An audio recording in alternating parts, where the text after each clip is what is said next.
Okay. Hello, ladies and gentlemen. Forrest over here, and welcome back to another. No, that's in the frame. Let's move that out of the way. Alright, still in the frame.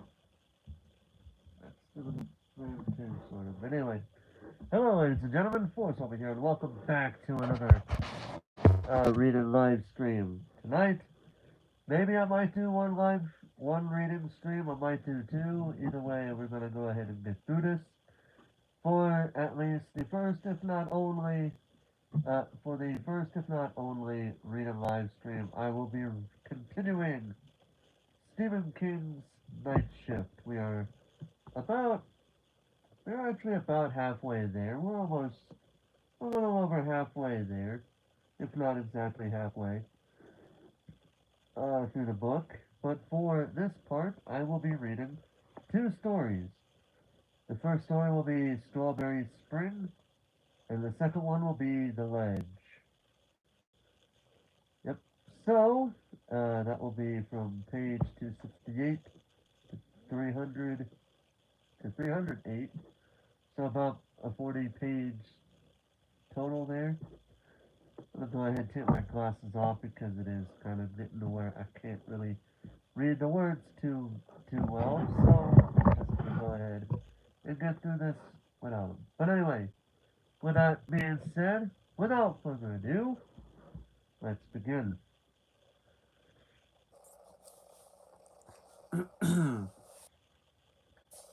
Strawberry Spring. Spring Heel Jack. I saw those two words in the paper this morning, and my God, how they take me back. All that was 8 years ago, almost to the day. Once, while it was going on, I saw myself on national TV, the Walter Cronkite Report. If you don't know who Walter Cronkite is, he was a former uh, news anchor on, I believe it was CBS. But he was one who has done news reports on some very historic moments. Most notably that I can think of were the deaths of John F. Kennedy, Lyndon B. Johnson, to name a few. And he probably did get involved in reporting some historic moments like uh, outside of the two presidential deaths I talked about, the two deaths of the presidents that I referred to there, I feel like he was involved in a number of other things that I can't really think of because I wasn't born in those times. So I don't exactly know every little detail of what he did report while he was news anchor on CBS. So yeah, there's that. Anyway, just a hurrying face in the general background behind the reporter, but my folks picked me out right away. They called long distance. My dad wanted my analysis of the situation. He was all bluff and hearty and man to man. My mother just wanted me to come home, but I didn't want to come home. I was enchanted. Enchanted by that dark and mist-blown strawberry spring, and by the shadow of violent death that walked through it on those nights 8 years ago. The shadow of spring-heeled Jack. In New England, they call it a strawberry spring. No one knows why. It's just a phrase the old-timers use. They say it happens once every 8 or 10 years. What happened at New Sharon Teachers College that particular strawberry spring? There may be a cycle for that too, but if anyone has figured it out, they've never said. At New Sharon, the strawberry spring began on March 16th, 1968. The coldest winter in 20 years broke on that day. It rained, and you could smell the sea 20 miles to west of the beaches. The snow, which had been 35 inches deep in places, began to melt, and the campus walks ran with slush. The winter carnival now snow sculptures, which had been kept sharp and clear-cut for 2 months by the sub-zero temperatures, at last began to sag and slouch. The caricature of Lyndon Johnson in front of the Tip Fraternity House cried melted tears. The, do- the, the dove in front of Prashner Hall lost its frozen feathers, and its plywood skeletons showed sadly through in places. And when night came, the fog came with it, moving silent and white along the narrow college avenues and thoroughfares. The pines on the mall poked through it like like counting fingers, and it drifted, slowly as cigarette smoke, under the little bridge down by the Civil War cannons. It made things seem out of joint, strange, magical. The unwary traveler would step out of the juke thumping, brightly lit confusion of the grinder, expecting the hard click. I forgot I had my heater on, but whatever. Actually, we'll have to turn it off too. Give me a second. Also, I didn't realize I had my phone on my phone's staying on my thing there. There we go. All right. Anyway. Hello, Daniel Barry. How you doing tonight? And happy Saturday to you as well.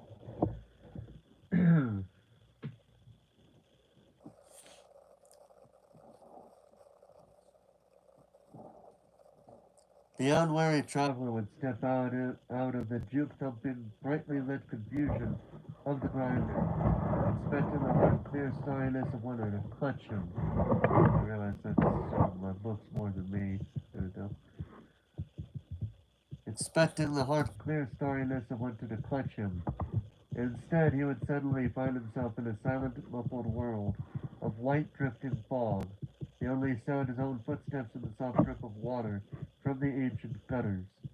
You half expected to see Gollum or Frodo or Sam go hurrying past, or to turn and see that the grinder was gone, vanished, replaced by a foggy panorama of moors and yew trees, perhaps a druid circle or a sparkling fairy ring. The jukebox played Love is Blue that year. It played Hey Jude endlessly, endlessly. It played Scarborough Fair. And 10 minutes after 11 on that night, a junior named John Dancy, on his way back to his dormitory, began screaming into the fog, dropping books on and between the sprawled legs of the dead girl lying in a shadowy corner of the animal sciences parking lot, her throat cut from ear to ear, but her eyes open and almost seeming to sparkle, as if she had just successfully pulled off the funniest joke of her young life. Dancy, an education major and a speech minor, screamed and screamed and screamed.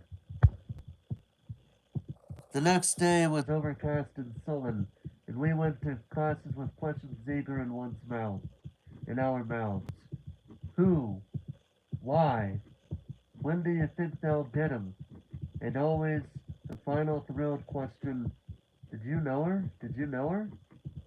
Yes, I had an art class with her. Yes, one of my roommate's friends dated her last term. Yes, she asked me for a light once in the grinder. She was at the next table. Yes, yes, yes, yes. Oh yes, we all knew her. Her name was Gail Kerman, pronounced Kerman, I just said. And she was an art major. She wore granny glasses and had a good figure. She was well liked, but her roommates had hated her. She had never gone out much, even though she was one of the most promiscuous girls on campus.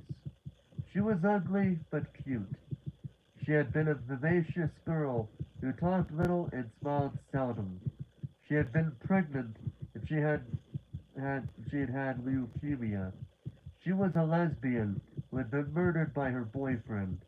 It was a strawberry spring, and on the morning of March 17th, we all knew Gail Kerman.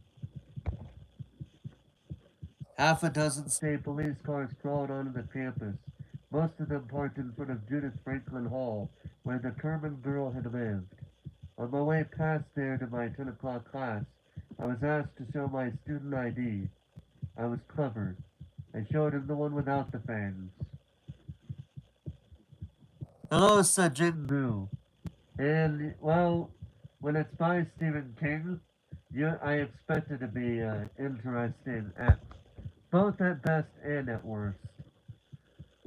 Because generally, he is known to be very descriptive with his words, with how things work in these books. But I am doing well, thank you for asking. How are you doing, though? That's the better question. Yep, I agree with that. Why do you think I got just about a good... I don't have every book of his, but I do have a good number of his books. I want to say, I think I have, by my last count, somewhere between 10 to 20 books of his work, when I know he has made a crazy amount of them. That goes to show you how much I respect the man as a writer. I love this man's work. He is a good person doing alright than procrastinate. Well, hey, if you want someone to listen to while you do your homework, I'm your man. Just don't get too distracted by my reading, okay? I'm just saying. But, yeah, for sure. Do you carry a knife? The policeman asked cunningly. Is it about Dale Kerman? I asked, after I told him that the most lethal thing on my person was a rabbit's foot keychain. What makes you ask? He pounced. I was 5 minutes late to class. It was strawberry spring and no one walked by themselves through the half-academical, half-fantastical campus that night. The fog had come again, smelling of the sea, quiet and deep. Around 9 o'clock, my roommate burst into our room, where I had been busting my brains on a Milton essay since 7. They caught him, he said. I heard it over at the grinder. From who? I don't know. Some guy. Her boyfriend did it. His name was Carl Amalara. Gotta love it when they say the boyfriend had to have done it. How could he have done it? Well, he's the boyfriend. Chances are he was the last person to have seen her. And it's like, if that's literally your logic, you should retire as a policeman. Because there is no way in the world anybody would instantly say, oh, well, the boyfriend had to have done it because, well, chances are he was the person that last seen her. If you literally have no proof to explain how a boyfriend killed his girlfriend, or that he did do it in any way, shape, or form without any proof, it's nothing. It means absolutely nothing. You literally gotta convince think of it like this. If you are able to arrest the person that you suspect did the killing, if you're a police officer, your next step would be to prove beyond a reasonable doubt that they did it. How do you do that? You have to have evidence. The less amount of evidence or the less convincing your argument is that the person you arrested as the perpetrator did it, the more likely they're going to be going out and walking out with a not guilty verdict. Also, don't always assume that if and I know it's controversial what I'm about to say, but I'm going to say it anyway, because it's true. Just because the cops arrest a man they suspect to be the killer doesn't automatically mean that the person did the killing. Remember, innocent unless proven guilty. That's how it works. Even if you are convinced by trial's end that they did it and they're still found not guilty, that's a different story altogether. Because you're not the jury decides it, which is Well, it depends. In some trials, the jury decides it. In other trials, the jury don't decide it. It depends on what's going on in the trial at hand. Anyway, hmm, I settled back, relieved and disappointed. With a name like that, it had to be true. A lethal and sordid little crime of passion. I just started getting back to reading, but hearing that crime of passion makes me think of this one scene from Law and Order between Ben Stone and this one defense attorney. I forget which episode it was, but the defense attorney is talking to Stone about his what do you call them? His charges that he has against this guy's client. He eventually tells Stone, "It's a crime of passion, Stone, pure and simple." Stone stops dead in his tracks and looks at the guy and tells him word for word, "The crime of passion is not pure and it's certainly not simple." And then he just walks away without another word to the guy because it's true. Now getting back to the story. "Okay," I said, "that's good." He left the room to spread the news down the hall. I reread my Milton essay, though couldn't figure out what I had been trying to say, tore it up and started again. It was in the papers the next day. There was an incongruously neat picture of Amalara, probably a high school graduation picture, and it showed a rather sad-looking boy with an olive complexion and dark eyes and pockmarks on his nose. The boy had not confessed yet, but the evidence against him was strong. He and Gail Kerman had argued a great deal in the last month or so, and had broken up on the week before. Amalara's roommate had said he had been despondent. In a footlocker under his bed, police had found a 7-inch hunting knife from LL Beans, and a picture of the girl that had apparently been cut up with a pair of shears. Okay, at first it seemed like they were circumstantial, but now, in a way, without knowing what exactly happened, I could see why people would think she is guilty. But also, how they say they used a picture of her at like the graduation and a picture of him not looking the best. Yeah, that's the media for you. They do that all the time. They do that all the time. And when they don't do that, they always have the family of the victims always being like, "Well, I don't know anybody that would do this to her. I don't know who did, on her side, on her family, but on his family, they'll be like, well, he's never been known to do something like this. It goes both ways. The media always tries to paint both sides of the coin, the victim, if not one side over the other. They do it all the time. And that's why I don't like it when they do that. Because it's like, I'm not here for a pity party. All I want to know is the cold, hard, honest to God truth that we can know at this point in time. Don't sugarcoat or hide anything. Which is kind of ironic because sometimes the media does just that. They either sugarcoat it or they hide something. They do it all the time, especially the ones that are catering to their audience on the left and the right. Hello, Steven. How you doing tonight?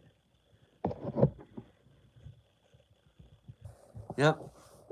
That's why if I'm gonna pick somebody that's why whenever I'm reading the news, I go for sources that are not really known to cater to one side or the other, and are in fact known to be accused by both sides to be in favor of the other side, because I know they, those sources, can be trusted, even a little bit. I would know this because I remember one time I was telling my dad about a poll uh, that NPR did, but I never told him at first it was NPR. Uh, when I didn't tell him the news source, he said, "Oh, it sounds like something Fox News probably did." And then I said, "No, actually, it came from NPR." And he was like, "Oh, yeah, I trust those guys," which I don't blame him because I would not trust Fox News with my life, let alone any right wing or left wing source. To me, I would rather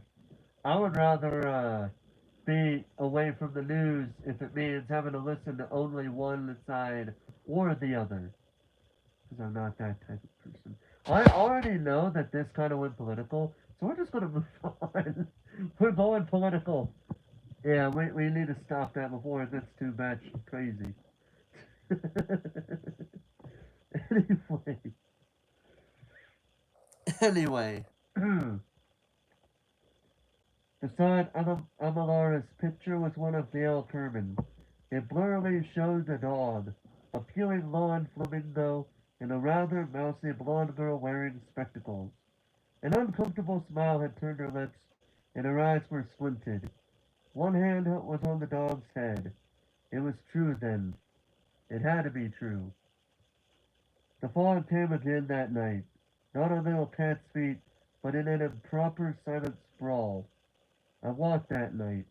I had a headache and I walked for air, smelling the wet, misty smell of the spring that was slowly wiping away the reluctant snow, leaving lifeless patches of last year's grass, bare and uncovered, like the head of a sighing old grandmother.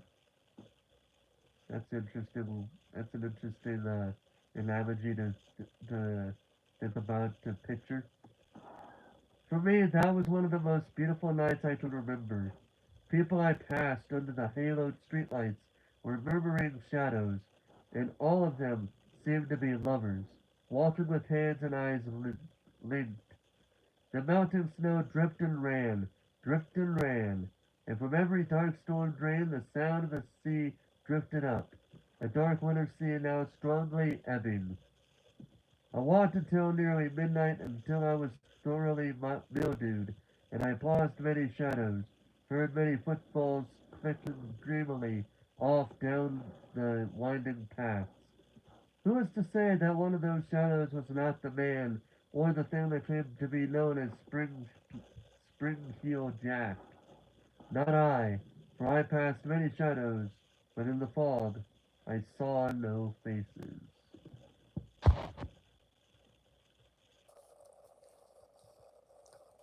The next morning the clamor in the hall woke me. I blundered out to see who had been drafted, combing my hair with both hands and running the fuzzy caterpillar that had craftily replaced my tongue across the dry roof of my mouth. "He got another one," someone said to me, his face pallid with excitement. "They had to let him go." "Who go?" "Amalora," someone else said gleefully. "He was sitting in jail when it happened." "When what happened?" I asked patiently. Sooner or later I would get it. I was sure of that. "The guy killed somebody else last night, and now they're hunting all over for it." "For what?" The pallid face wavered in front of me again. "Her head. Whoever killed her took her head with him." Are we sure this is not Norman Bates? That is a reference to Psycho. I'm not saying it like it's part of the story. It just sounds like Psycho because that's what happened to one of the characters in that book, which I have read, and I still need to say what my rating for that book would be if I were to rate it as if it was a movie. Yeah, I still need to do that. I have to say, brilliant narration. Thank you. I do, even with the nasally nose voice that I have, I still try my best. That's all that matters. Trying your best is important, kids. New Sharon isn't a big school now and was even smaller then. The kind of institution the public relations people chummily referred to as a community college. And it really was like a small community, at least in those days. Between you and your friends, you probably had at least a nodding acquaintance with everybody else and their friends. Dale Kerman had been the type of girl you just nodded to, thinking vaguely that you had seen her around. We all knew Anne Bray. She had been the first runner-up in the Miss New England pageant the year before. Her talent performance consisted of twirling a flaming baton to the tune of "Hey, Look Me Over." She was brainy, too.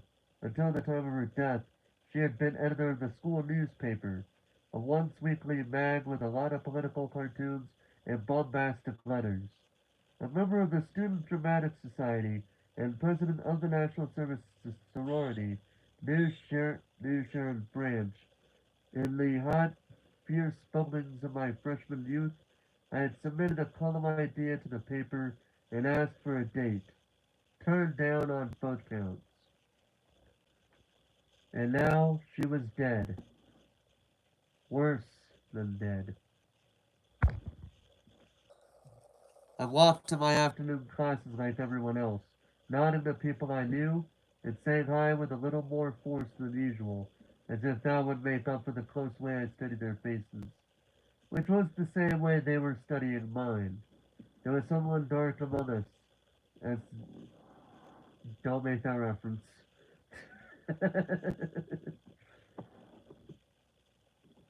There was someone dark among us, as dark as the path which twisted across the mall or wound among the 100-year-old oaks on the quad in the back of the gymnasium. I think the bio is up on the Zadra website. Never heard of that.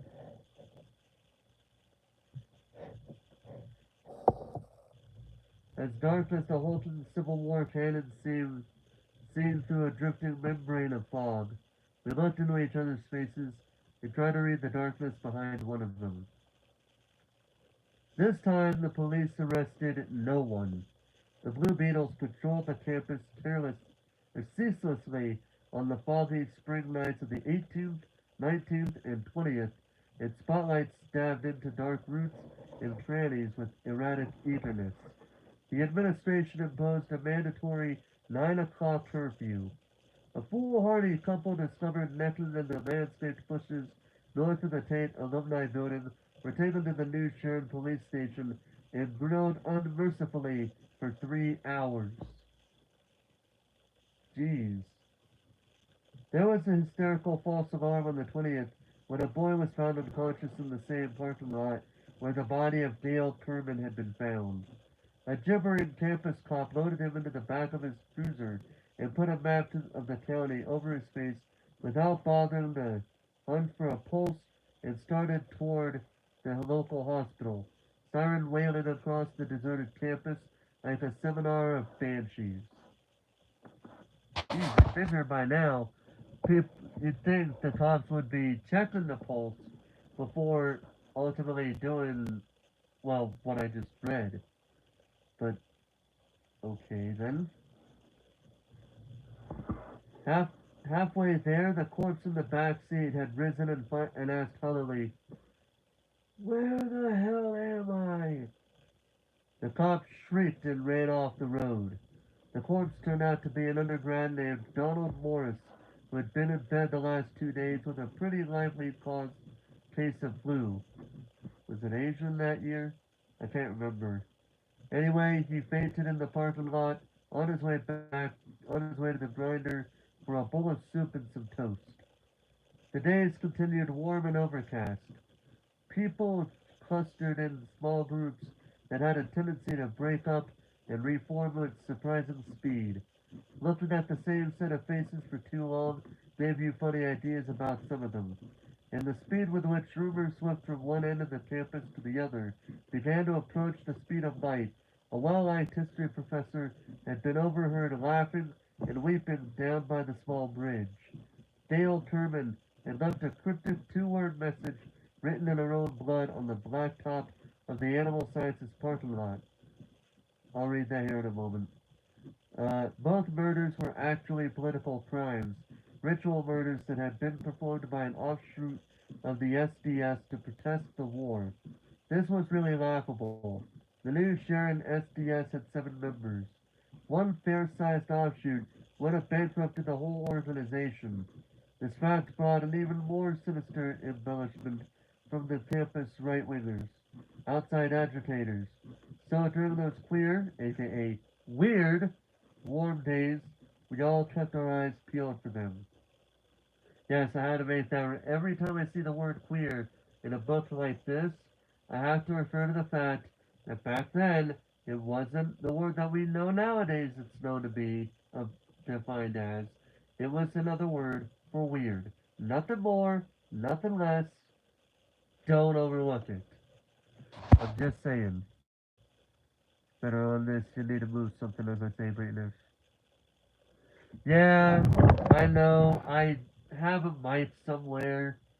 If I could find it, maybe that might help me, but I don't have anything to help. Which sucks, but it's better than nothing.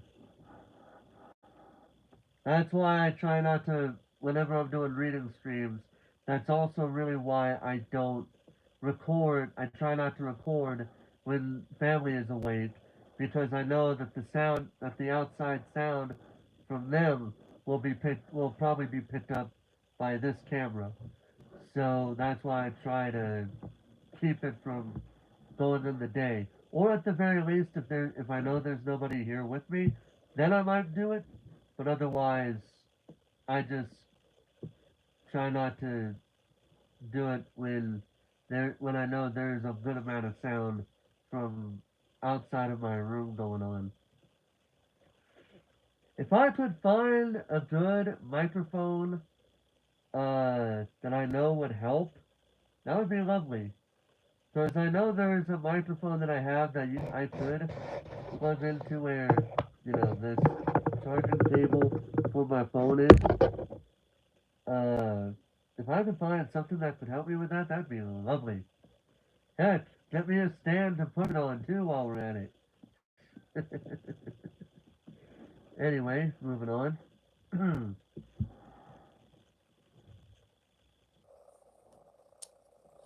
The press, always fickle, ignored the strong resemblance our murderer bore to Jack the Ripper and dug further back, all the way to 1819. Anne Bray had been found on a soggy patch of ground some 12 feet from the nearest sidewalk, and yet there were no footprints, not even her own. An enterprising New Hampshire newswoman with a passion for the arcane, Christian the Killer, Springfield Jack, after the infamous Dr. John Hawkins of Bristol, who did 5 of his wives to death with odd pharmaceutical knickknacks. And the name, probably because of that soggy yet unmarked ground, stuck. Because of course, gotta have a nickname that fits somehow. Always.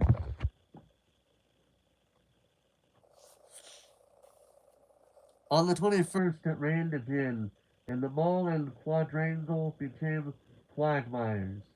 The police announced that they were assaulting plainclothes detectives, men and women, about and took half the police cars off duty.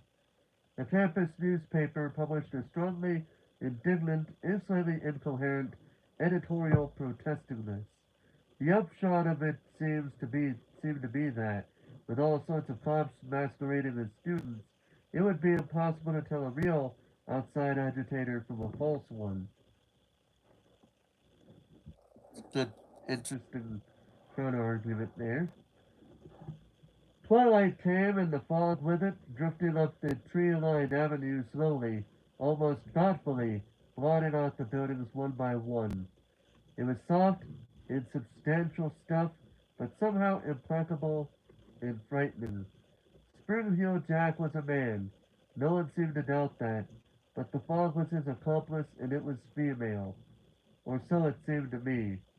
It was as if our little school was caught between them, squeezed in some crazy lover's embrace, part of a marriage that had been consummated in blood. I sat and smoked and watched the lights come on in the growing darkness and wondered if it was all over. My roommate came in and shut the door quietly behind him. It's going to snow soon, he said. I turned around and looked at him. Does the radio say that? No, he said. Who needs a weatherman? Have you ever heard of Strawberry Spring? Maybe, I said, a long time ago. Something grandmothers talk about, isn't it?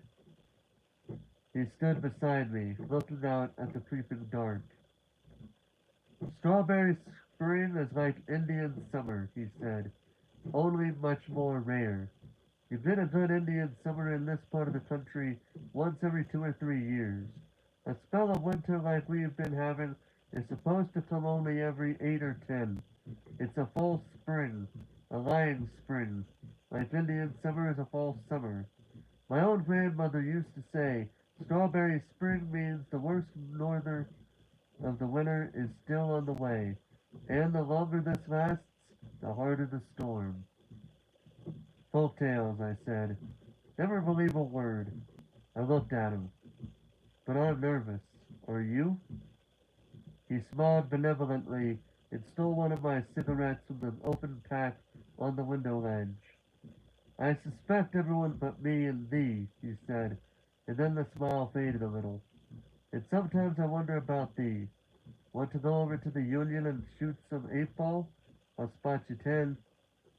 Trim prelim next week. We're going to settle down with the magic marker and a hot pile of notes. For a long time after he was gone, I could only look out the window. And even after I had opened my book and started in, part of me was still out there, walking in the shadows, where something dark was now in charge. That night, Adele Parkins was killed. 6 police cars and 17 collegiate-looking plainclothesmen, 8 of them were women imported all the way from Boston, patrolled the campus. But Spring Heel Jack killed her just the same, though unerringly for one of our own. The false spring, the lying spring, aided and abetted him. He killed her and left her propped behind the wheel of her 1964 Dodge to be found the next morning, and they found part of her in the back seat and part of her in the trunk. And written in blood on the windshield, this time fact instead of rumor, were 2 words. Ha, ha. The campus went slightly mad after that. All of us and none of us had known Adele Parkins.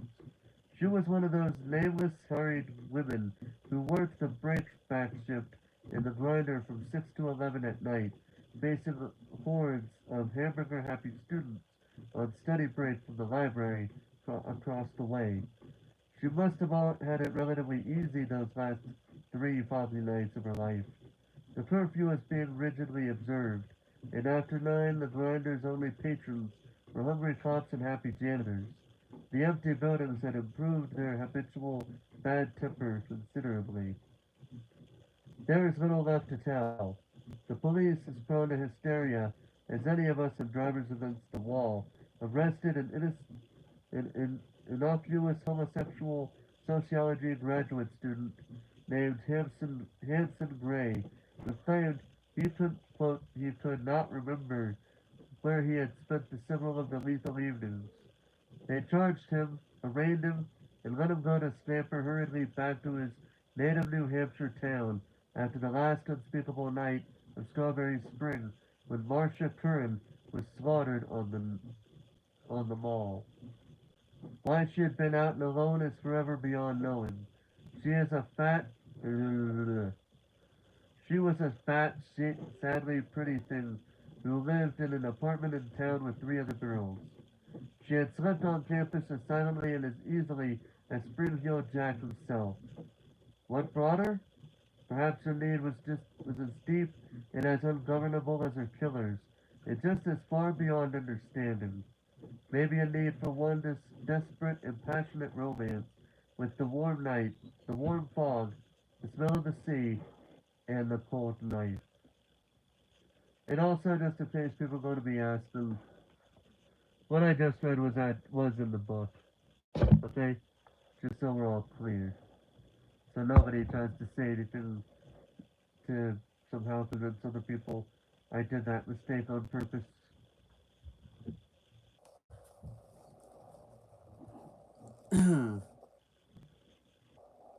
That was on the 23rd. On the 24th, the president of the college announced that spring break would be moved up a week, and we scattered. Not joyfully, but like frightened sheep before a storm, leaving the campus empty and haunted by the police and one dark specter. I had my own car on campus, and I took 6 people downstate with me, their luggage crammed in helter-skelter. It wasn't a pleasant ride. For all any of us knew, Spring Hill Jack might have been in the car with us. Then that night, the thermometer dropped 15 degrees, and the whole northern New England area was belted by a shrieking norther that had began in sleet and ended in a foot of snow. The usual number of old duffers had heart attacks shoveled away, and then, like magic, it was April. Clean showers and starry nights. They called it Strawberry Spring. God knows why. And it's an evil lying time that only comes once every 8 or 10 years. Spring Hill Jack left with the fog, and by early June, campus conversation had turned to a series of draft protests and a sit-in at the building where a well-known napalm manufacturer was holding job interviews. By June, the subject of Spring Hill Jack was almost unanimously avoided, at least allowed. I suspect there were many who turned it over and over privately, looking for the one crack in the seamless aid of madness that would make sense of it all. That was the year I graduated, and the next year was the year I married. A good job in a local publishing house. In 1971 we had a child, and now he's almost school age. A fine and questioning boy with my eyes in her mouth. Then today's paper. Of course I knew he was here.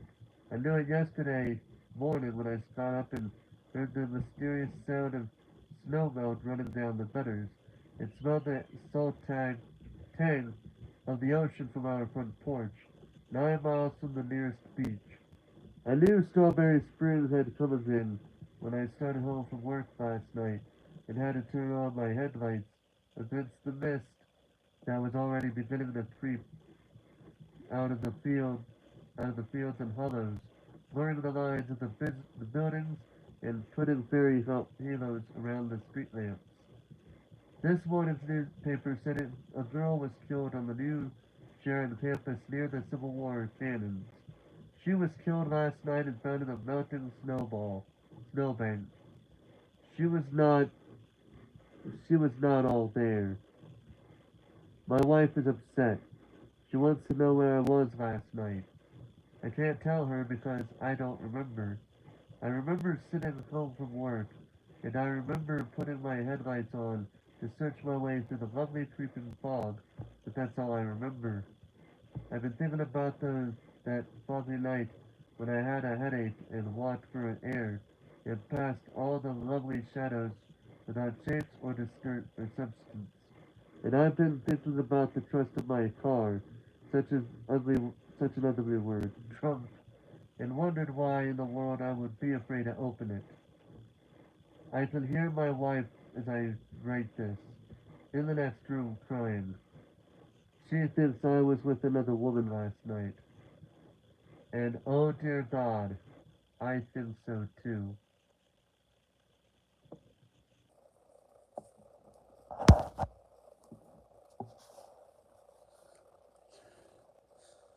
Hmm.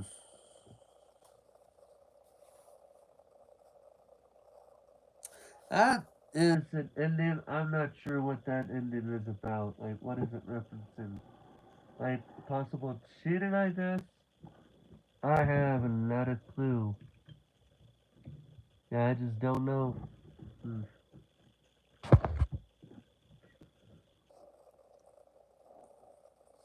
Alright,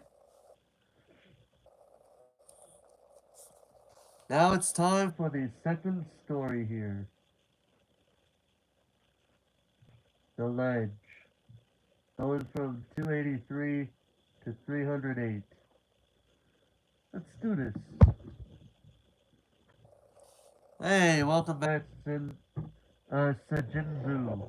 Sorry, I don't have my glasses on, otherwise I would have read it easily. But welcome back. Hope you're having a good time. The ledge. Go on, Kressner said again. Look in the bag. We were in his penthouse apartment, 43 stories up. The carpet was deep cut tile, burnt orange.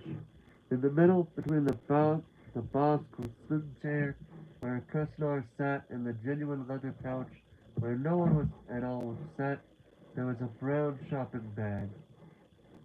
If it's a payoff, forget it, I said. I love her. It's money, not a payoff. Go on, look. He was smoking a Turkish cigarette in an onyx holder. The air circulation system allowed me just a dry whiff of the tobacco and then whipped it away.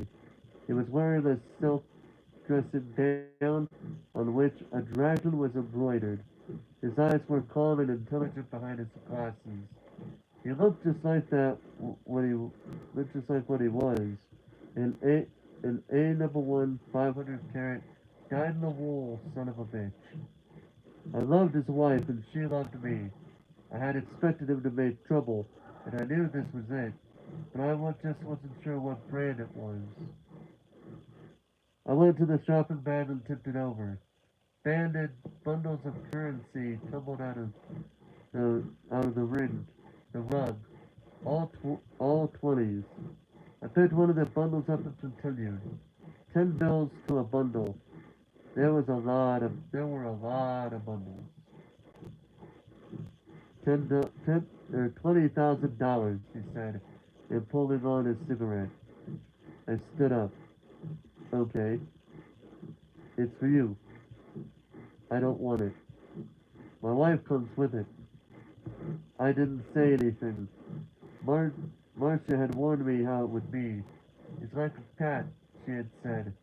An old tongue full of meanness. He'll try to make you a mouse. So you're a tennis pro, he said. I don't believe I've ever actually seen one before. You mean your detectives? You mean your detectives didn't get any pictures? Oh yes. He waved the cigarette holder elegantly. Even a motion picture of the two of you in that Bayside motel. A camera was behind the mirror, but pictures are hardly the same, are they? If you say so. He'll keep changing tasks. Has said. It's the way he puts people on the defensive.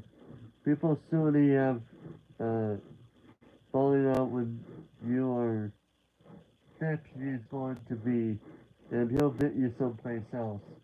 So say a little prayer. Say as little as possible, I should say. Yeah, say as little as possible is the actual phrase. Stan, and remember that I love you. I invited you here up because I thought we should have a little man-to-man discussion, Mr. Norris. Just a pleasant conversation between two civilized human beings belongs to one of whom made an offer with the other's wife. I started to answer but decided not to. Hmm. Alright. Did you enjoy San Quentin? Prisoner said puffing lazily. Not exactly. Not exactly. No. Not particularly. Hmm. I believe you passed 3 years. Three. 3 years there. A charge of breaking and entering, if I'm correct. Marcia would know about it, I said, and immediately wished I hadn't. I was to play this game, just as uh, Morticia had warned him against using soft-colored jobs for him to bathe to. I've taken the Library of Congress of having your car model. He is a he said, glancing out the windows at the far end of the room. If Riley isn't dead, then there is no window after all. The whole world was glass. In the middle, we was a sliding glass. Beyond, beyond the balcony, beyond the sides of the pedestrian, uh,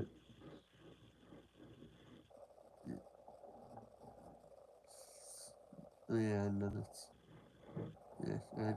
There's something strange about the door. I couldn't quite put my finger on it.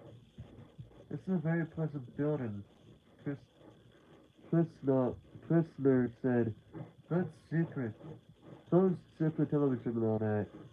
When you knew you were in the lobby, I made a telephone call. An employee then hardwired the ignition of your call and moved it back.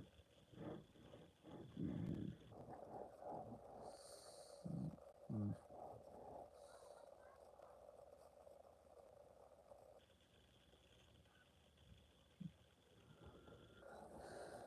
Hmm.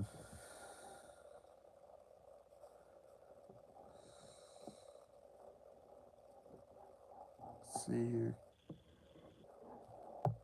Shoot, where did I just stop at? I just had a bit of a brain fart, which sometimes does happen when some, when yeah, sometimes it just slips my mind sometimes. I'm trying to think about where I was at before it slipped my mind.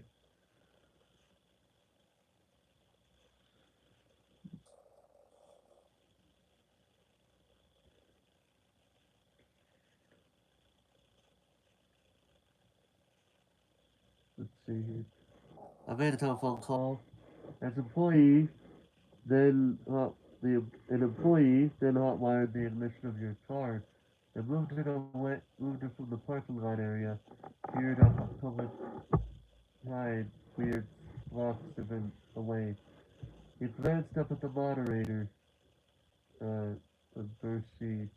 Unfortunately, coach, it's, it was, 80 though, coach.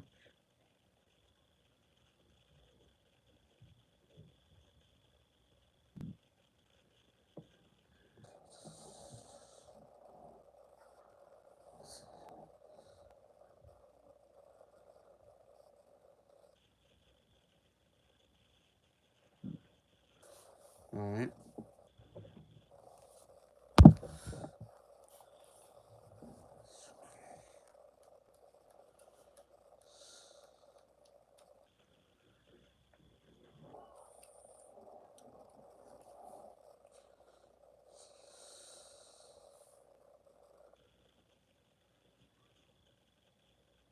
See, there, though, I did on this very fast. Let's do it.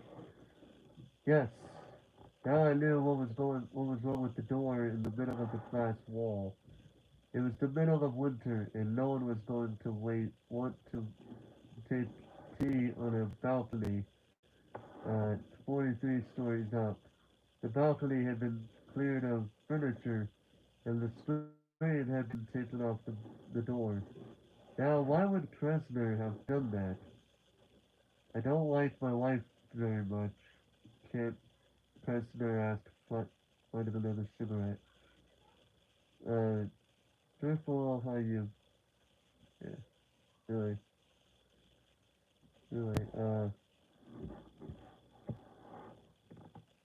th- yeah, here we go.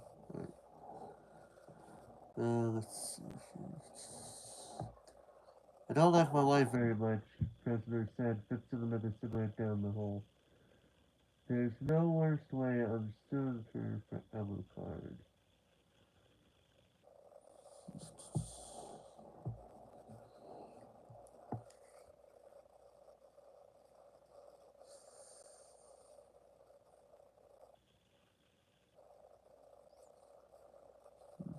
Alright. I'm just looking at this stuff and not actually reading it for a little bit. Sorry. See. And I'm sure a man of your experience and knows that circumstances, that security.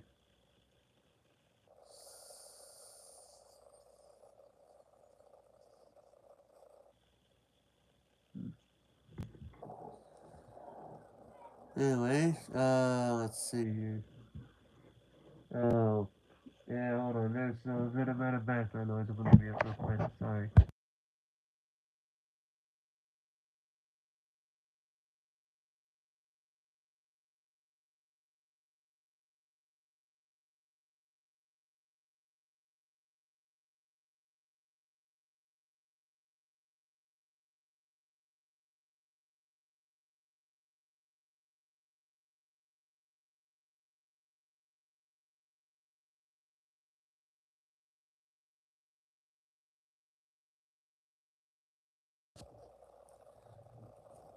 It's no secret. Alright, I'm actually gonna go ahead and just reset the paragraph.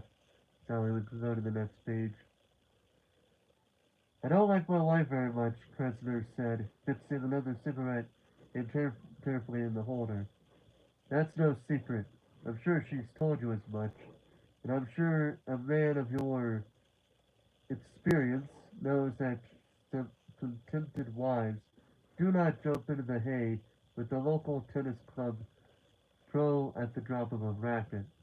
In my opinion, Marcia is a prissy when they face is a prissy, wave-faced little prude, a whiner, a weeper, a bearer of tales.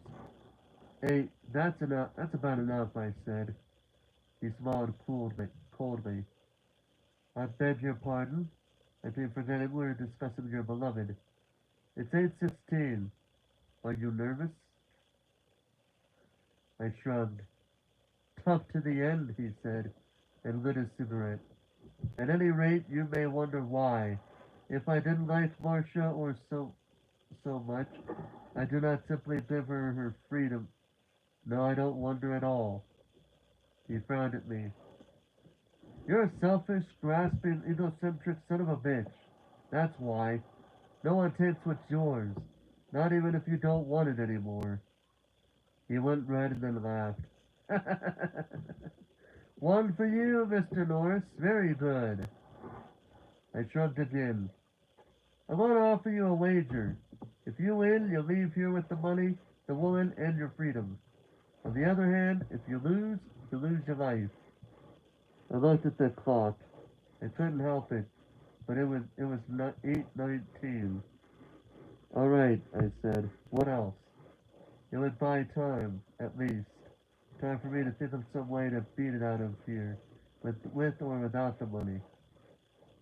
Kress, Kressner picked up the telephone beside him and dialed a number. Tony? Plan 2. Yeah. He hung up.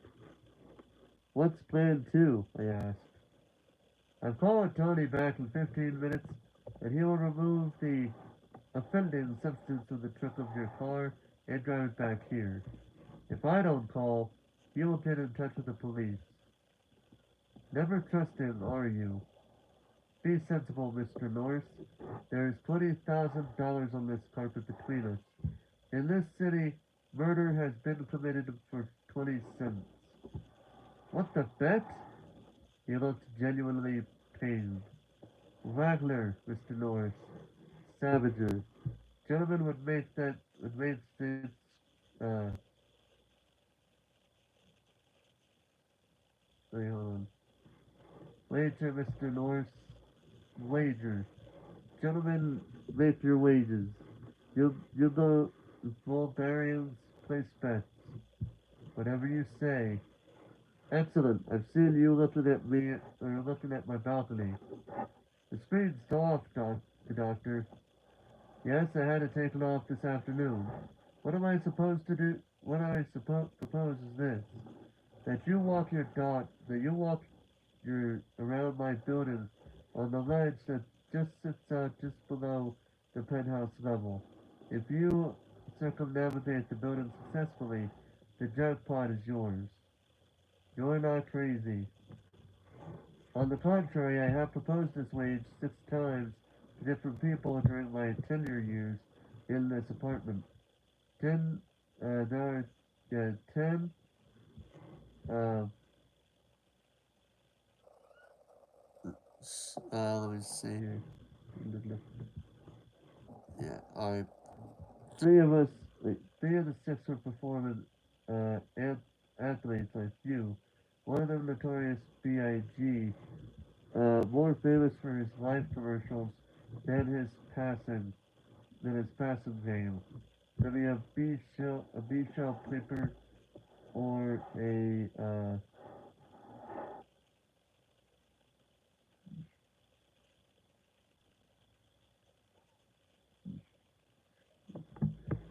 alright. Let's see here.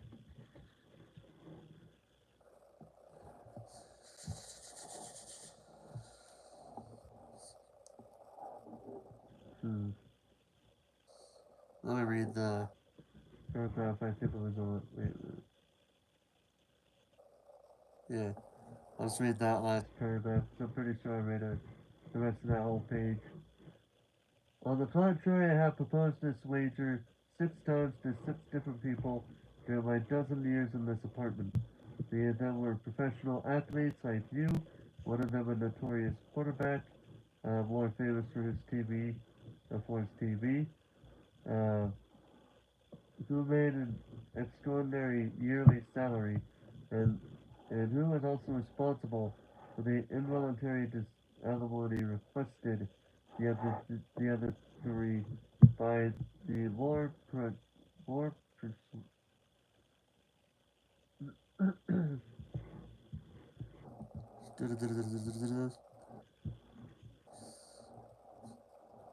the other three were more yeah the other three were more ordinary citizens than who had different professions, but uh, two things in common: a need for money and a certain degree of body grace. He puffed his cigarette thoughtfully and then continued. The wager was declined 5 times out of bread. On the other occasion, it was accepted. The terms were a tasty 6 months service to talk to him. Um,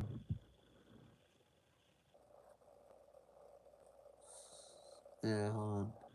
The fellow took one look over the edge of its balcony and nearly fainted. Crescent, Cress, Kressler looked, um, looked from,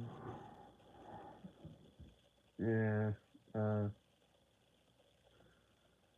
yeah, anyway, let's see. He said everything down there looked so small.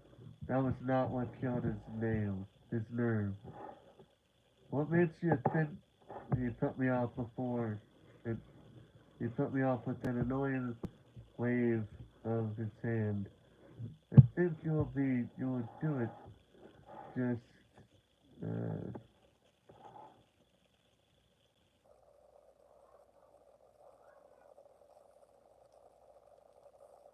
hmm. uh, hmm. Slowly making it to where it's the Verge of Doom. Also, hello, Elena Abravanel. You know what? Hold on. I'm feeling a little bit tired already. I'm gonna go ahead. I'm not gonna end the stream. I just put my bookmark in here so I can do. So I can get me something to drink. I'll be I'll be right back.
Go back to the room then.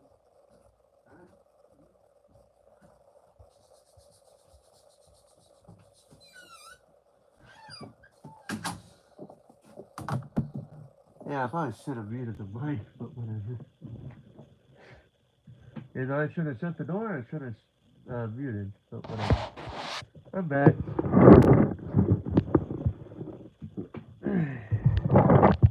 We've been drink through a couple drinks just to wake myself up.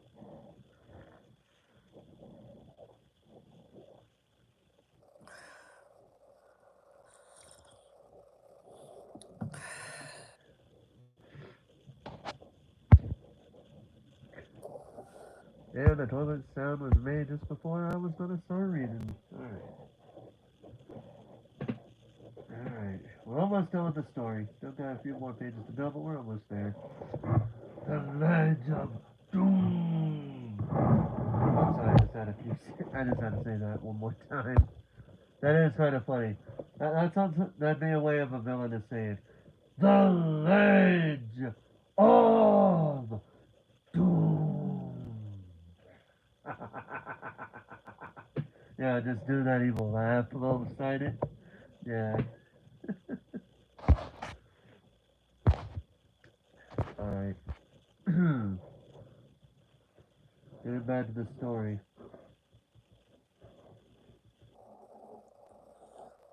Actually, I'm gonna.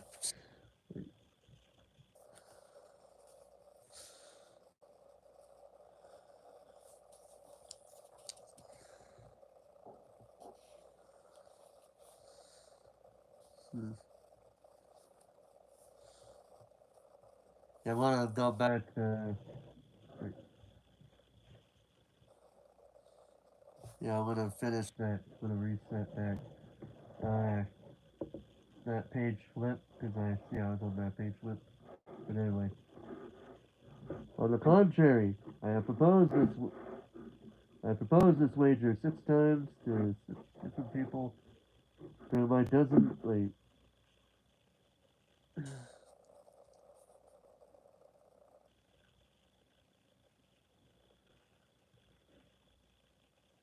Actually, I'm gonna go back to where I know I read because some of this I don't remember reading.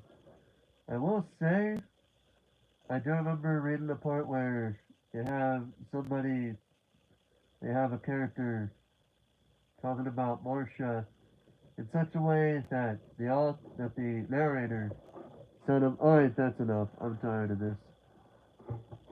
Yeah, he smiled coldly. "I beg your pardon. I keep forgetting we are discussing your beloved. It's 8:16. Are you nervous?" I shrugged. "Tough to the end," he said, and lit a cigarette.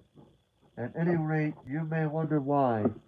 If I dislike Marcia so much, I do not simply give her freedom. No, I don't wonder at all." He frowned at me.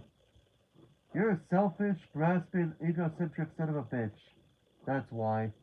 No one takes what's yours. Not even if you don't want it anymore." He went red and then laughed. "One for you, Mr. Norris. Very good." I shrugged again. "I'm going to offer you a rate wager.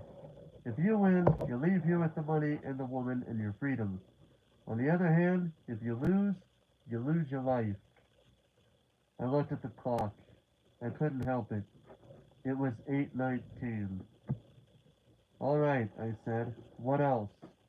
It would buy time, at least. Time for me to think of some way to beat it out of here.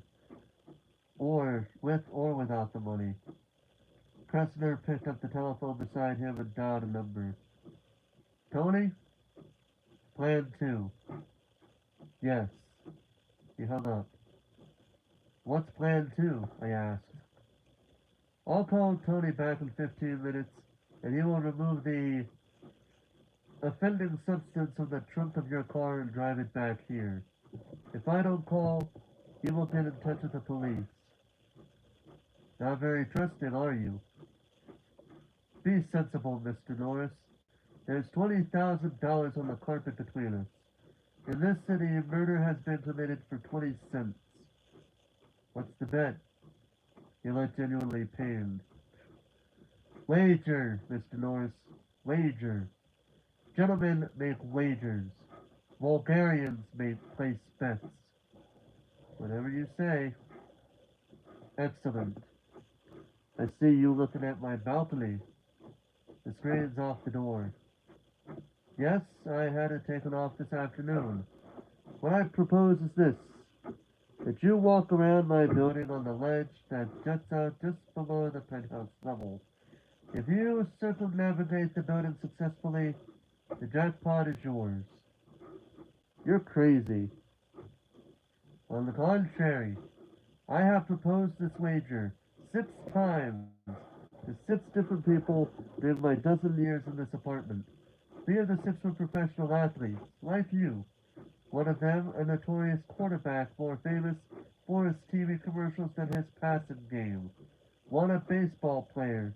One a rather famous jockey who made an extraordinary yearly salary and who was also afflicted with extraordinary alimony problems.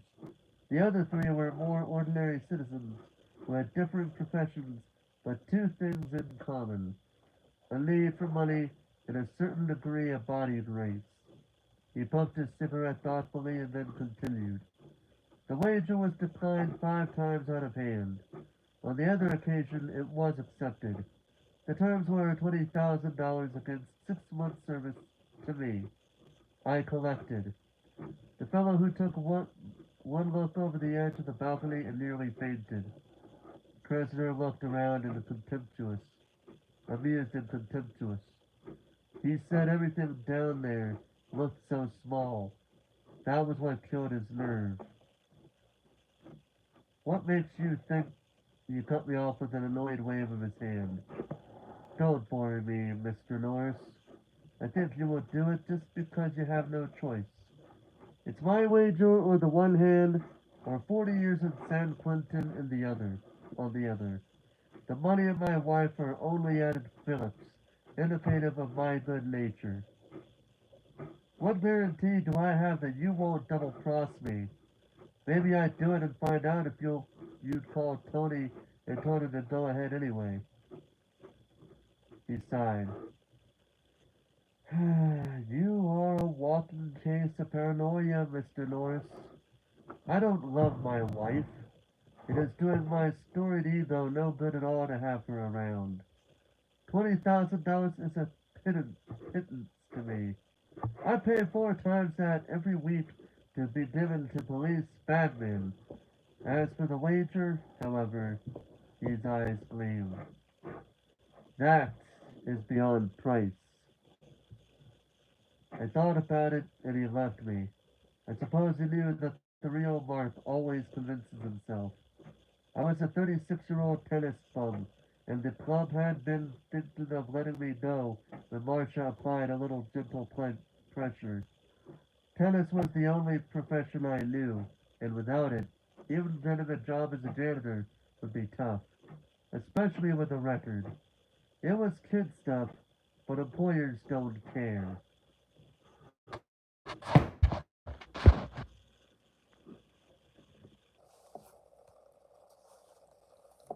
And the funny thing was that I really loved Marcia Kresner. I had fallen for her after 2 9 o'clock tennis lessons, and she had fallen for me just as hard. It was a case of Stan Norris luck, all right. After 36 years of happy bachelorhood, I had fallen like a sack of mail for the wife of an organization overlord. The old Tom sitting there and puffing his imported Turkish cigarette knew all that, of course, and something else as well. I had no guarantee that he wouldn't turn me in if I accepted his wager and won, but I knew damn well that I'd be in the cooler by 10 o'clock if I didn't, and the next time I'd be free would be at the turn of the century. I want to know one thing, I said. What might that be, Mr. Norris? Look me right in the face and tell me if you're a Welsher or not. He looked at me directly. Mr. Norris, he said quietly, I never Welsh. All right, I said. What other choice was there? He stood up, beaming. Excellent! Really excellent! Approach the door about to the balcony with me, Mr. Norris. We walked over together.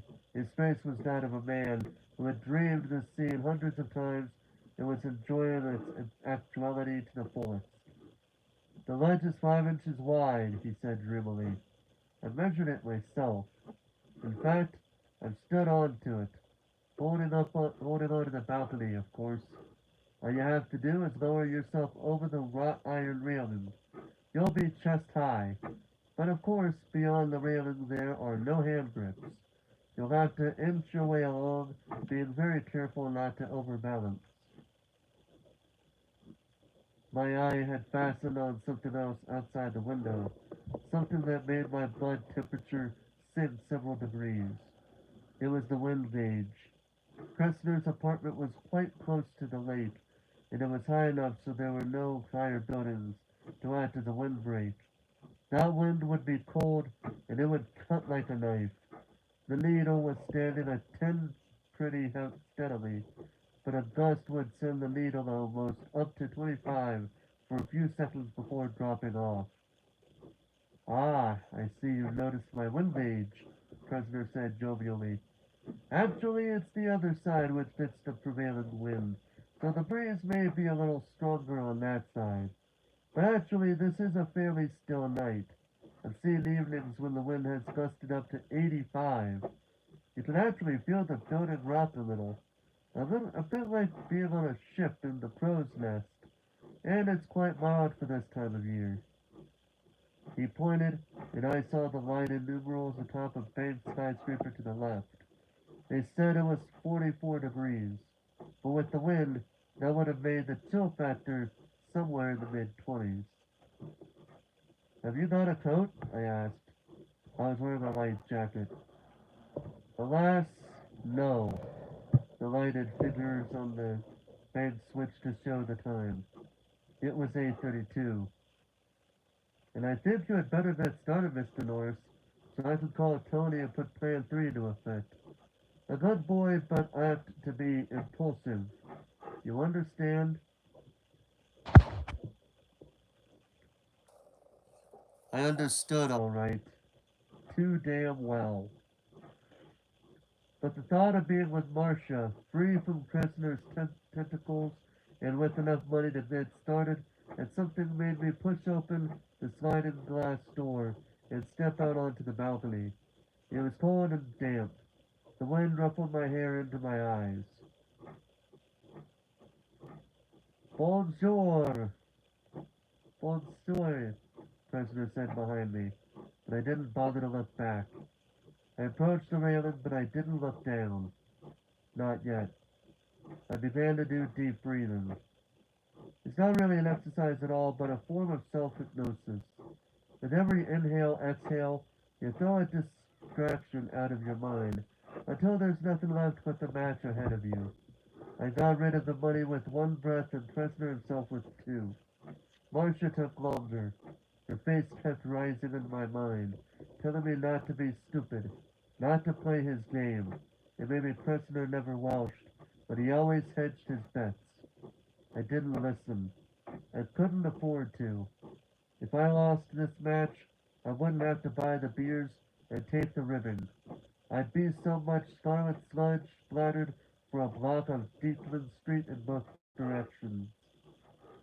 When I thought I had it, I looked down. The building sloped away like a smooth chalk cliff to the street far below.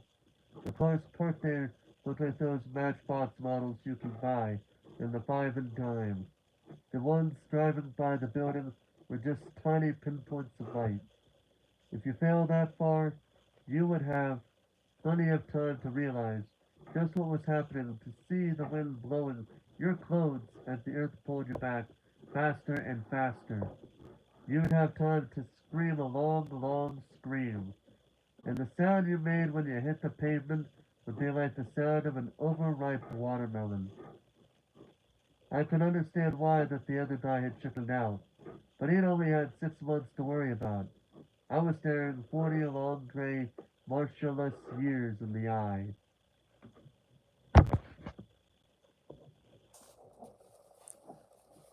I looked at the ledge. It looked small. I had never seen 5 inches that looked so much like two. At least the building was fairly new. It wouldn't crumble under me. I hoped. I swung over the railing and carefully lowered myself until I was standing on the ledge. My heels were out over the drop. The floor on the balcony was almost chest high, and I was looking into Kressner's penthouse through the wrought iron ornamental bars. He was standing inside the door, smoking, watching me the way a scientist watches a guinea pig to see what the latest injection would do. Paul. I said, holding on to the railing. What? Paul Tony. I don't move until you do. He went back into the living room. It looked amazingly warm and safe and cozy, and picked up the phone. It was a worthless gesture, really. With the wind, I couldn't hear what he was saying. He put the phone down and returned. Taken care of, Mr. Norris. It better be. Goodbye, Mr. Norris. I'll see you in a bit. Perhaps. It was time to do it. Talking was done. I let myself think of Marcia one last time. Her light brown hair, her wide gray eyes, her lovely body, and then put her out of my mind for good. No more looking down either. It would have been too easy to get paralyzed, looking down through that space. Too easy to just freeze up until you lost your balance or just fainted from fear. It was time for tunnel vision. Time to concentrate on nothing but left foot, right foot. I began to move to the right, holding on to the balcony's railings as long as I could. It didn't take long to see I was going to need all the tennis muscles my ankles had. With my heels beyond the edge, those tendons would be taking all my weight. I got to the end of the balcony, and for a moment I didn't think I was going to be able to let go of that safely. That, that safety. I forced myself to do it. 5 inches. Hell, that was plenty of room. If the ledge were only a foot off the ground instead of 400 feet, you could breeze around the building in 4 minutes flat, I told myself. So just pretend it is. Yeah, and if you fall off the ledge a foot off the ground, you just say rats and try again. Up here, you get only one chance. I did my right foot farther and then brought my left foot next to it. I let go of the railing. I put my open hands up, allowing the palms to rest against the rough stone of the apartment building. I caressed the stone. I could have kissed it. Just making sure every so often, chat's not, whether chat's saying anything or not. A gust of wind hit me, snapping off of the collar of my jacket against my face, making my body sway on the ledge. My heart jumped into my throat and stayed there until the wind had died down. A strong enough gust would have peeled me right off my perch and sent me flying down into the night, and the wind would be stronger on the other side. I turned my head to the left, pressing my cheek against the stone. Kressner was leaning over the balcony, watching me.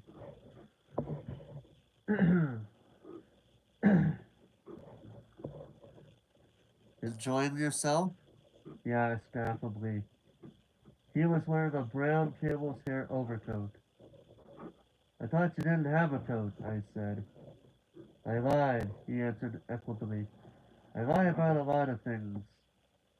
What's that supposed to mean? Nothing. Nothing at all. Or perhaps it does mean something. A little psychological warfare, eh, Mr. Norris? I should tell you not to linger over long. The ankles grow tired, and if they should give way, he took an apple out of his pocket, bit into it, and tossed it over the edge. There was no sound for a long time. Then a faint and sickening pop. Kressner chuckled. He had broken my concentration, and I could feel panic nibbling at the edges of my mind with steel teeth. A torrent of terror wanted to rush in and drown me. I turned my head away from him and did deep breathing, flushing the flushing the panic away. I was looking at the lighted bank sign, which now said 8:46. Time to save at Mutual. By the time the lighted numbers read 8:49, I felt that I had myself under control again. I think Kressner must have decided I'd frozen, and I heard a sardonic patter of applause when I began to shuffle toward the corner of the building again. I began to feel the cold. The lake had wetted the edge of the wind. Its clammy dampness bit at my skin like an auger. My thin jacket billowed out behind me as I shuffled along. I moved slowly, cold or not. If I was going to do this, I would have to do it slowly and deliberately. If I rushed, I would fall. The bank clock read 8:52 when I reached the corner. It didn't appear to be a problem. The ledge went right around, making the square corner, but my right hand told me that there was a crosswind. If I got caught leaning the wrong way, I would take a long ride very quickly. I waited for the wind to drop, but for a long time it refused to, almost as though it were Kressner's willing ally. It slapped against me with vicious, invisible fingers, prying and poking and tickling. At last, after a particularly strong gust that made me rock on my toes, I knew that I could wait forever, and the wind would never drop all the way off.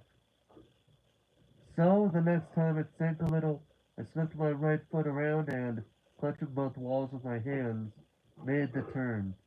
The crosswind pushed me two ways at once, and I tottered. For a second, I was sickeningly sure that Kressner had won this wager. Then I slid a step farther along and pressed myself tightly against the wall. I held breath slipping out of my dry throat.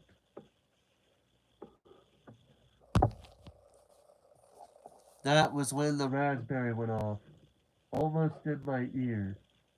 Startled, I jerked back to the very edge of balance. My hands lost the wall and pinwheeled crazily for balance. I think that if one of them had hit the stone face of the building, I would have been gone. But after what seemed an eternity, gravity decided to let me return to the wall instead of sending me down to the pavement 43 stories below. My breath, my breath sobbed out of my lungs in a pained whistle. My legs were rubbery. The tendons of my ankles were humming like high voltage wires. I never felt so mortal. The man with the sickle was close enough to reach over my shoulder. I twisted my neck, looked up, and there was Kressner, leaning out of his bedroom window 4 feet above me. He was smiling in his right hand as he held a New Year's Eve noisemaker. Just keeping you on your toes, he said. I didn't waste my breath. I couldn't have spoken about a croak anyway. Above a croak anyway. My heart was thudding crazily in my chest. I sidled 5 or 6 feet along, just in case he was thinking about leaning over and giving me a good shove. Then I stopped and closed my eyes and deep breathed until I had my act back together again. I was on the short side of the building now. On my right was only the highest towers of the city bulked above me. On the left, only the dark circle of the lake, with a few pinpricks of light which floated on it. The wind whooped and moaned. The crosswind at the second corner was not so tricky, and I made it around with no trouble. And then something bit me. I gasped and jerked. The shift of balance scared me, and I pressed tightly against the building. I was bitten again. No, not bitten, pecked. I looked down. There was a pigeon standing on the ledge, looking up with bright, hateful eyes. You get used to pigeons in the city. They're as common as cab drivers who can't change a pin. They don't like to fly, and they live ground grudgingly as if the sidewalks were theirs by squatters' rights. Oh yes, and you're apt to find their calling cards on the hood of your car, but you never take much notice. They may be occasionally irritating, but they're interlopers in our world.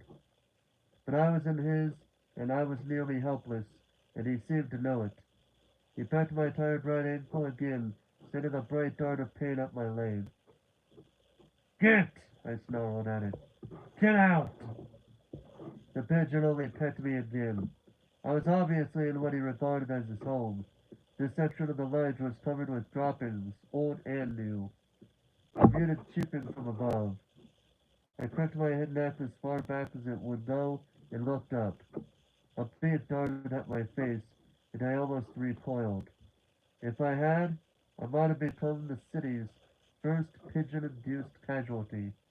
It was Mama Pigeon, protecting a bunch of baby pigeons just under the slight overhang of the roof.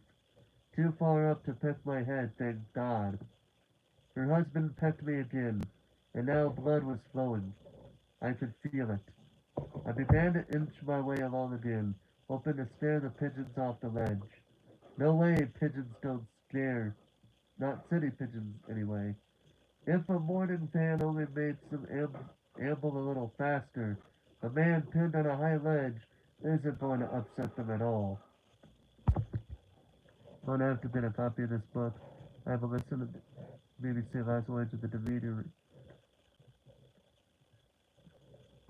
Hmm. Alright. Yeah, so the book, as per the title of the stream video, is Night Shift by Stephen King. It is not a whole story, it is more like a collection of short stories. As mentioned on the back, it does mention some of the stories in here. But there are about 20, if at most, 20 stories in this book.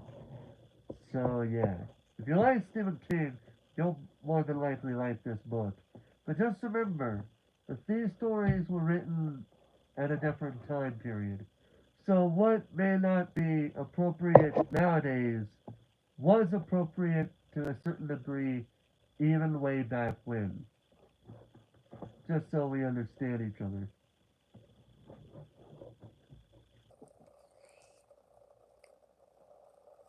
The pigeon back. Backpedaled as I shuffled forward, his bright eyes never leaving my face, except when the sharp beak dipped to peck my ankle.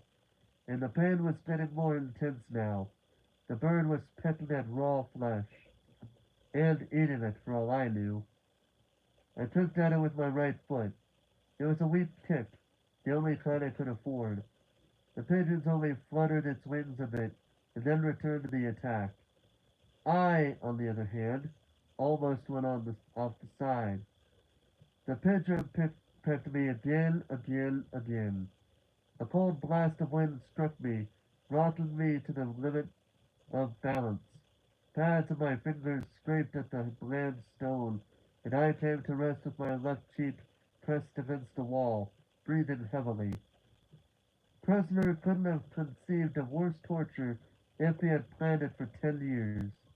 One peck was not so bad. 2 or 3 were a little more. But that damned bird must have pecked me 60 times before it reached the wrought iron railing of the penthouse opposite Pressner's. Reaching that railing was like reaching the gates of heaven. My hands curled sweetly around the cold uprights and held on as if they would never let go. Peck. The pigeon was staring up at me almost smugly with its bright eyes, confident of my impotence and its own invulnerability. I was reminded of Kressner's expression when he had ushered me out onto the balcony on the other side of the building. Gripping the iron bars more tightly, I lashed out with a hard, strong kick and caught the pigeon squarely. It emitted a wholly satisfying squawk and rose into the air, wings flapping. A few feathers, dove gray, settled back to the ledge or disappeared slowly down into the darkness, swan boating back and forth in the air. Gasping, I crawled up onto the balcony and collapsed there. Despite the cold, my body was dripping with sweat. I don't know how long I lay there, recuperating, The building had the bank clock, and I don't wear a watch. I sat up before my ankles could stiffen up on me and gingerly rolled down my sock. The right ankle was lacerated and bleeding, but the wound looked superficial. Still, I would have to have it taken care of if I ever get out of this. God knows what germs pigeons carry around. I thought of bandaging the raw skin, but decided not to. I might stumble on a tied bandage. Time enough later. And then I could buy $20,000 worth of bandages. Wow, okay.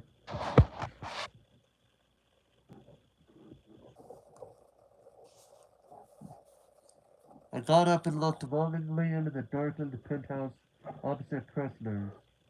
Barren, empty, unlived in.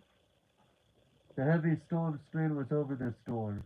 I might have been able to break in, but that would have been forfeiting the bet, and I had much more to lose than money. When I could put it off no longer, I slipped over the railing and back onto the ledge. The pigeon, a few feathers worse for wear, was standing below his mate's nest, where the guano was thickest, eyeing me balefully.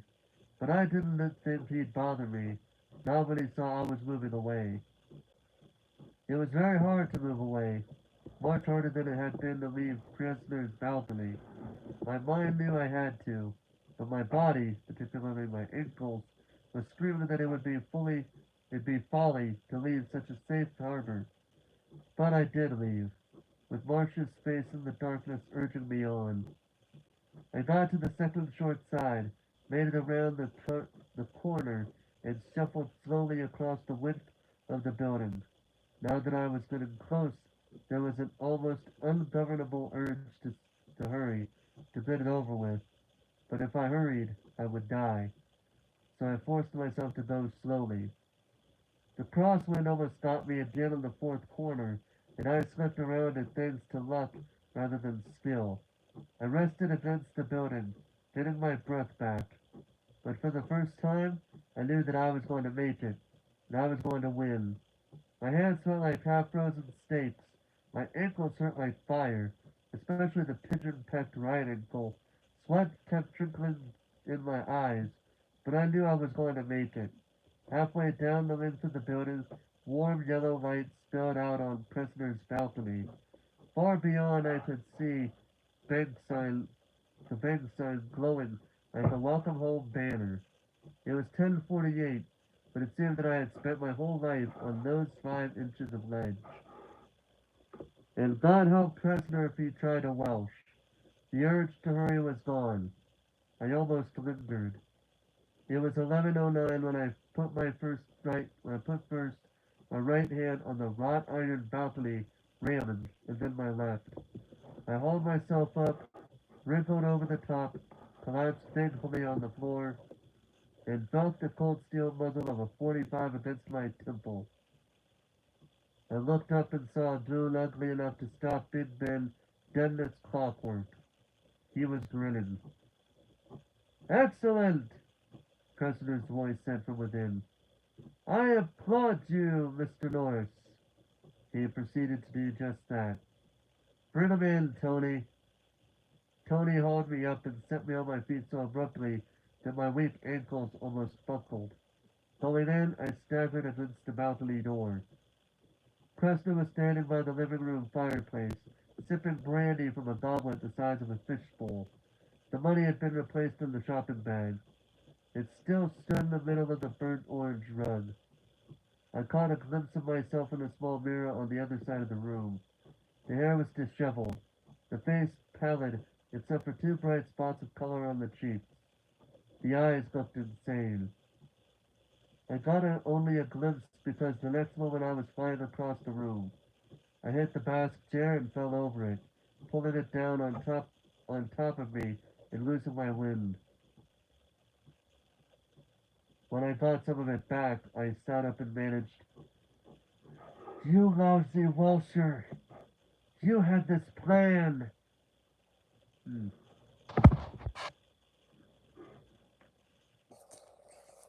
Indeed I did. Kressner said carefully, set of his brandy on the mantel.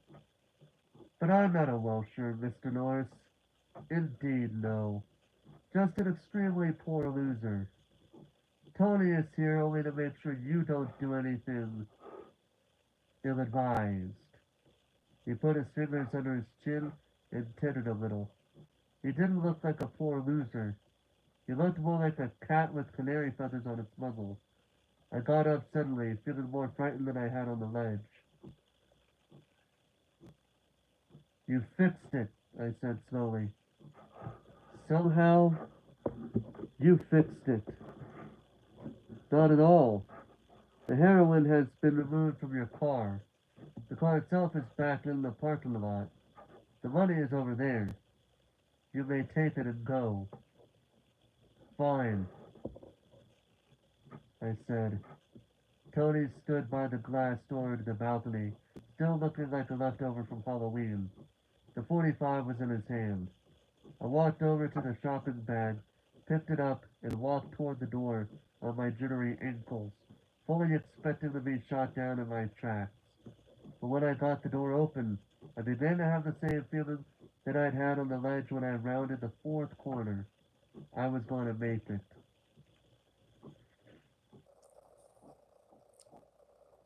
Kressner's voice. Lazy and amused, stopped me. You don't really think that old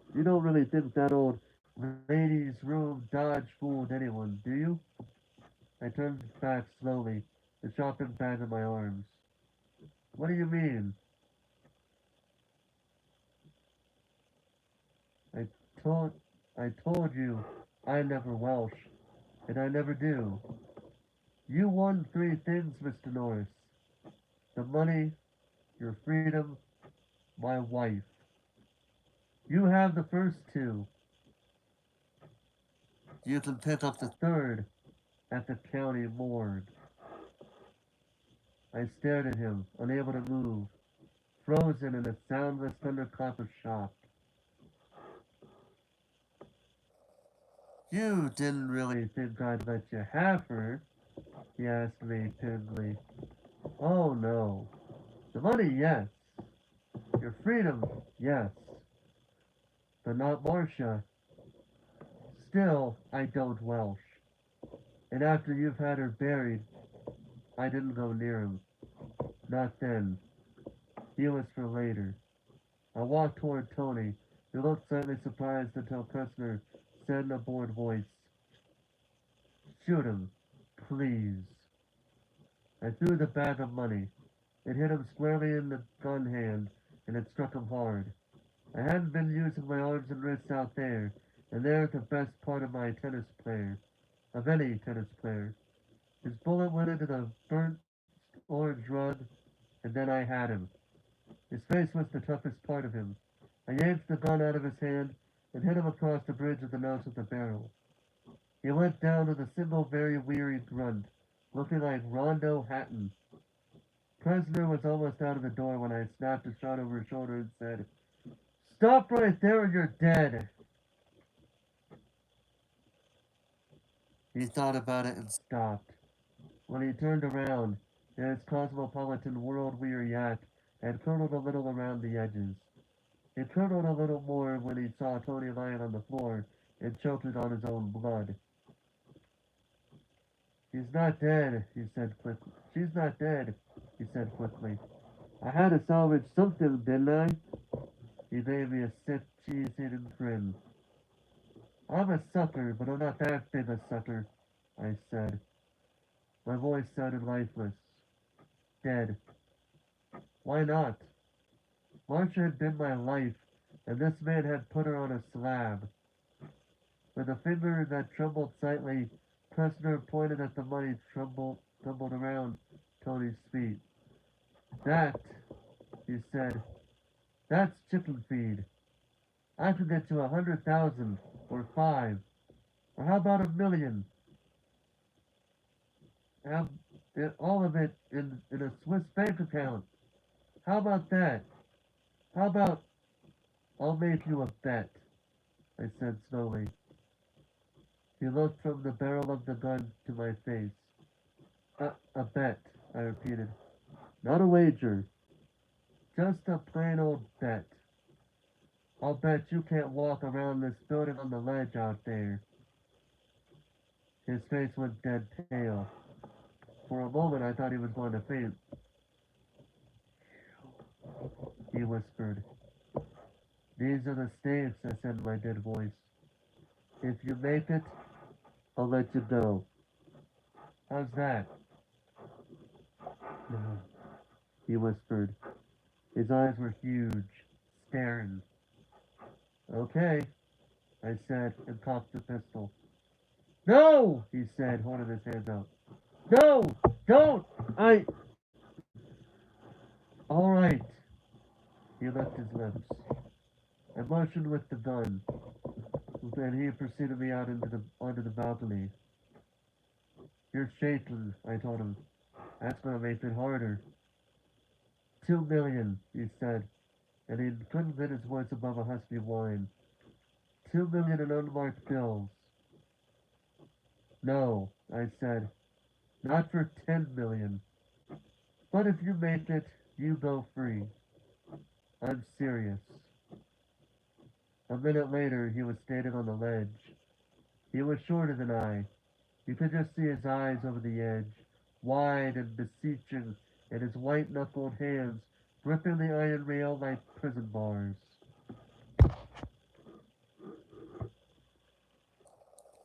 Please. He whispered. Anything.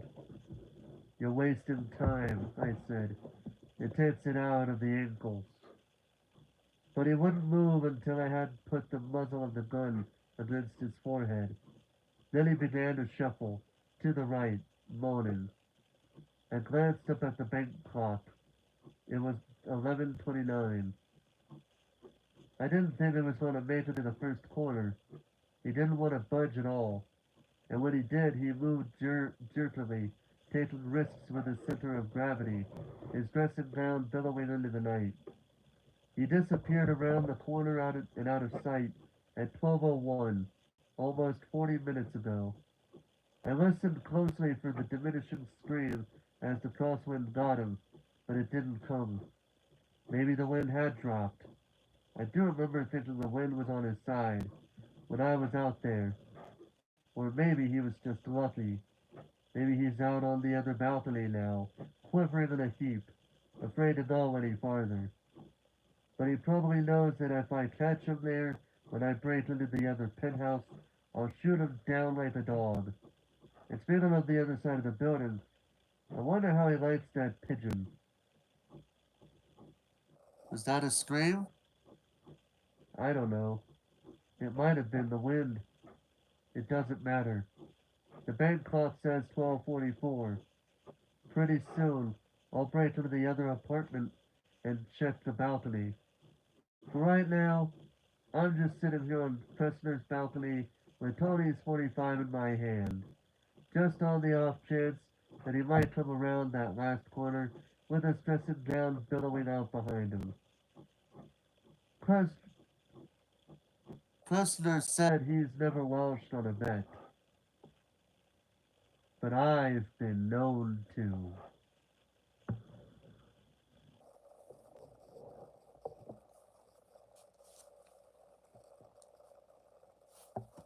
well, Kressner's Dead?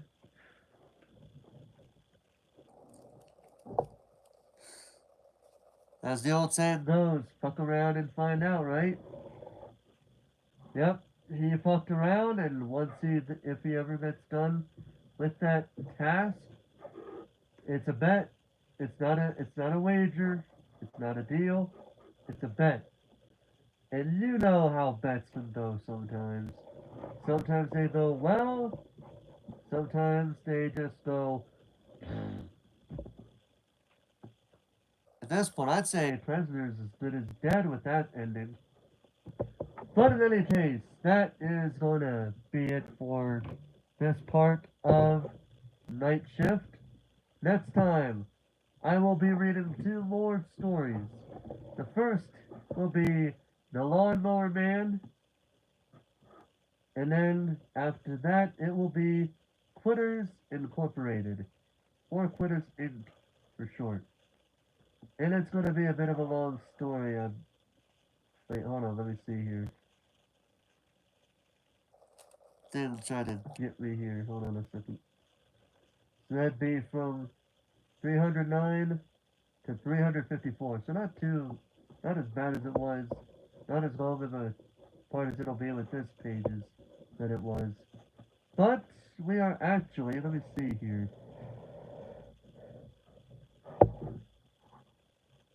We are actually, if I were to keep doing these 2 stories per part for the rest of these stories, we would be 4 parts away from the end. Because if I were to do it like this, here's how it would go. It would be the Lawnmower Man and then Quitters Incorporated, or Quitters Inc. for the next part. Then part 9, that would be part 9, I believe. Part 10 would be I Know What You Need and Children of the Corn. Part 11 would be The Last Girl on the Ladder and The Man Who Loves Flowers. Nearly rhymed, didn't it? And the last part would be One for the Road and The Woman in the Room. Which would also mean that I would be watching Children of the Corn like I said I was going to do after I finish this book. And if I can keep reading this book before the year is out, we technically can celebrate 40 years since the release of the 1984 version of Children of the Corn, because I am not watching the 2 remakes that have come out, no matter how good or how bad they are. We're sticking with the original, because that's how it is. In any event, ladies and gentlemen, that is going to do it for me for this part of Night Shift. What time is it right now? It is 12:30. So what I'll do is I will, let me see something here. Hold on a second.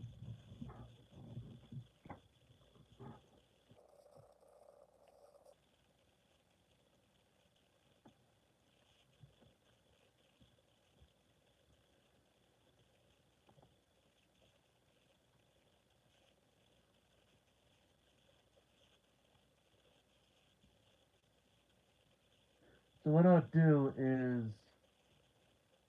I'll probably read The Hobbit in a little bit. And what I'll do is I'll read the first chapter only, just to kind of get a, like, obviously with what they got going before that, but,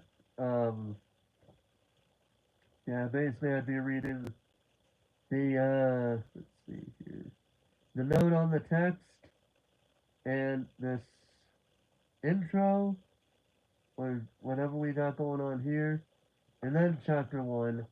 Because chapter 1, I'm not even kidding when I say this, it is looking to be from page 3 to 26. So that is actually about 23 pages of a book. And sometimes that can go a bit long. But I am going to be taking a bit of a break from reading, but I'll be back here shortly. With that being said, thank you guys so much for watching. Hope you guys enjoyed this reading stream of Night Shift by Stephen King. And until next time, ladies and gentlemen, this is Forrest Walpole, signing off.